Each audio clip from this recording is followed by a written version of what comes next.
Nagbaon ako dahil, Diyos ko po, Rude, 3 ang aming gagawin ngayong maghapon sa school na importante. Binaon ko na muna itong ating chicken na nilagyan ko ng garbanzos. Hindi ko alam kung anong tawag sa lutong ito. Kain tayo. Kain tayo. So, nagmamadali kasi tinatawag na ako sa baba.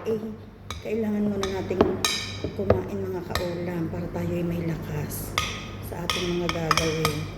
Hindi ko na alam kung anong oras na ulit kami makaka-break. Bismillah.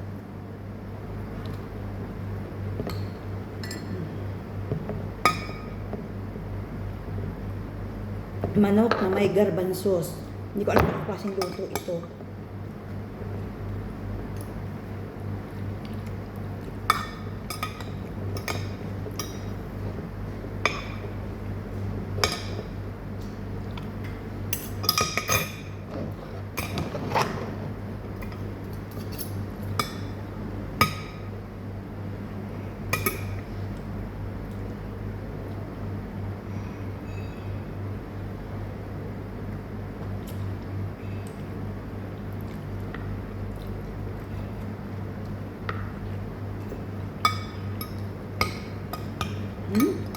Tinatawag na nila ako.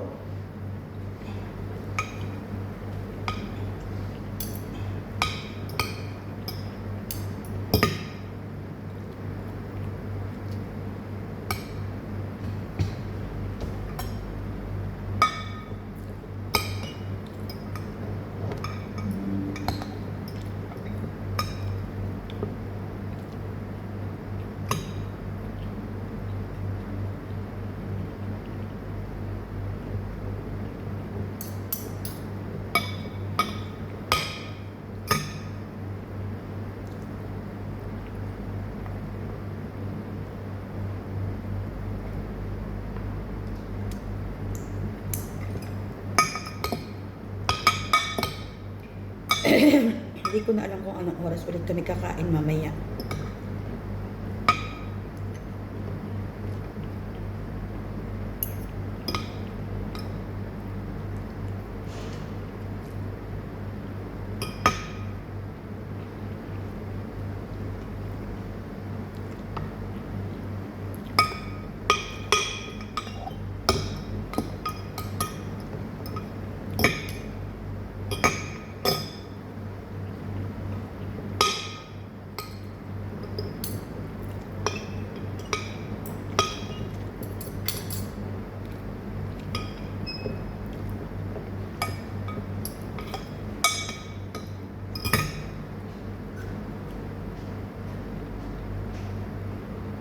Miss John!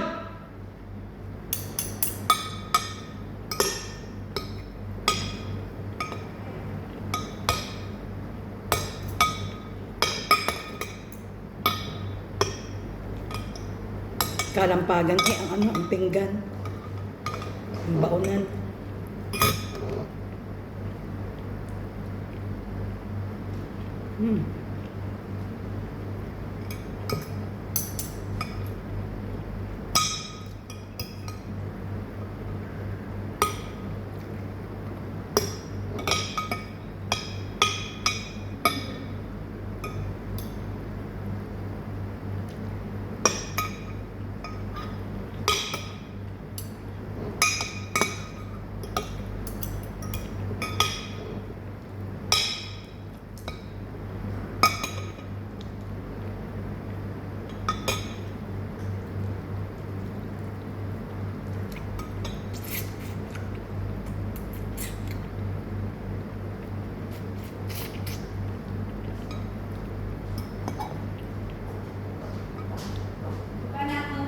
Kumakain lang ako, Miss Jun.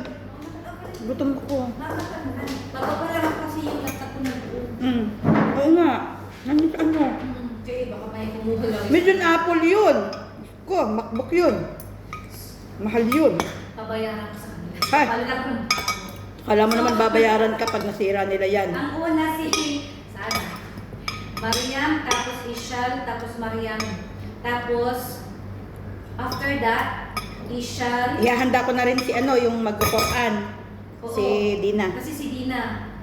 Ang dapat nasa harap na ate, yung sa role play, yung si Ishal, Mariam at si Dina.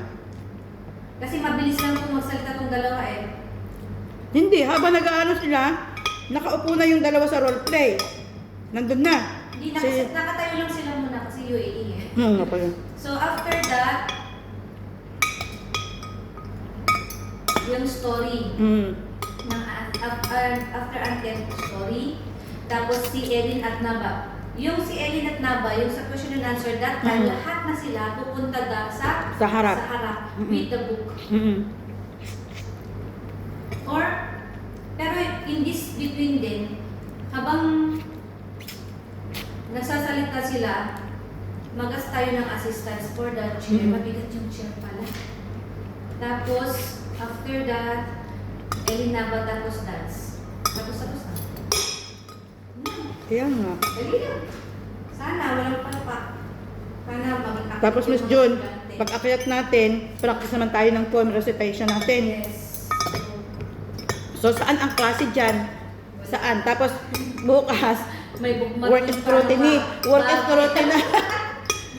Minsan nga napapaisip ko, ano ba talaga uunahin? Minsan sa Kaya nga, hindi natin alam kung anong uunahin sa sobrang dami. Ako ba hahawak nito na lang o sila na? Ano ba yan? Ito, Parang, ako magaganon, di ba? O huwag na akong... wag na ikaw magganyan, sila na lang. Kasi, Alam ko na lang. Sa classroom ko to. Yung iba nagdala, yung iba hindi din nagdala ng parang sa mga estudyante mo. Kaya mo na. One day lang. pero hindi kagaya sa akin na 8 lang ang nagdala. Sa akin na lang sinasabi. Tapos the last moment, tingnan mo, tatanungin ako kung ano susuot. Di ba? Meron din ako. 4. Sabi ko, minention ko yun. Tapos yung mareklamo yung magulo, nagtanong, Miss, I already uploaded. Sabi ko, Hindi ko maintindihan, Miss John, kung marunong silang umintindi ng English na message. Hindi ko alam. Walang kausap sa bahay. Feeling ko walang kausap sa bahay. Kasi hindi nila... Pwede na naman nilang i-Google Translate, Miss June.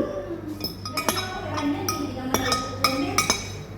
May chat GPT naman. Meron pa, yung si Iranian ko, yung si Elin, yung nanay niya, di ba Iranian hindi makapag-English, sabi niya sa email, nakasi si Mr. Jet sa si Carla. Si Carla sabi, hi Jet, tapos another email. You did not send the books, how will I know what you teach? Sabi niya gano'n, what you taught. Tapos sa reply ko, ang haba. Wala. Tapos, pero ang pinaka-pain point ko doon, wala sa akin yung books. Miss June, minsan, para hindi ako magmukhang tanga sa mata ng ibang tao, hindi na lang ako nagsasalita. Nagchat-chat GPT na lang ako. Doon ko na lang inaalam ang totoong buhay. Inano mo lang siya. Parang minsan nag-aas na rin ako ng question. Doon na yung sagot. Parang yung direct at indirect speech. Ay, Diyos ko. Yung nanay ni Abdul Rahman Shahzad, yung talaga, yung nagre-reklamo sa akin. Buti hindi ko yan na naging estudyante. Nag-research talaga ko sa chat GPT. Buti na lang with AI power. Yes? Ba, naubos ko na lahat. Ayos. Kahit ilang meeting ang pagdaanan ko ngayong maghapon, solve na ako.